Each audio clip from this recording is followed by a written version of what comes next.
తెలంగాణ రాజకీయాల్లో కాంగ్రెస్ పార్టీ ఇచ్చిన 6 గ్యారంటీల హామీలపై జోరుగా చర్చ నడుస్తోంది. 6 గ్యారంటీల పేరు చెప్పి అధికారంలోకి వచ్చిన కాంగ్రెస్ ప్రభుత్వం 2.5 గడుస్తున్నా ప్రధానమైన హామీలు అమలు చేయకుండా మొండి చేయి చూపించిందని ప్రతిపక్షాలు విమర్శలు గుప్పిస్తుంటే, మేమిచ్చిన హామీలను అమలు చేస్తున్నామని అధికార పక్షం కౌంటర్ ఇస్తోంది. ఈ క్రమంలో హామీల అమలుపై తాజాగా మంత్రి శ్రీధర్ బాబు హాట్ కామెంట్స్ చేశారు. మేమిచ్చిన వాటిలో మెజార్టీ హామీలు అమలవుతున్నాయని, మిగతావి కూడా త్వరలోనే అమలు చేయబోతున్నామని చెప్పారు. తాజాగా ఒక ఇంటర్వ్యూలో మాట్లాడిన ఆయన అనేక అంశాలపై మాట్లాడారు.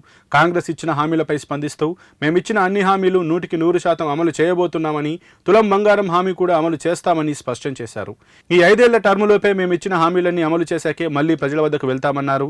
మేము ఇచ్చిన మేనిఫెస్టోలో 420 హామీలు లేవని, కావాలనే నంబర్ చెప్పి ప్రజలను పక్కదారి పట్టించేలా బీఆర్ఎస్ ప్రయత్నిస్తోందని ధ్వజమెత్తారు. బీఆర్ఎస్ కు ప్రజలకు ఏ రకంగా పక్కదారి పట్టించాలని జిమ్ముకు తెలుసని, మేము చాలా ప్రాక్టికల్ గా ఉంటూ ప్రజలకు ఆచరణ యోగ్యమైన కార్యక్రమాలు చేపడదామని చూస్తున్నాం.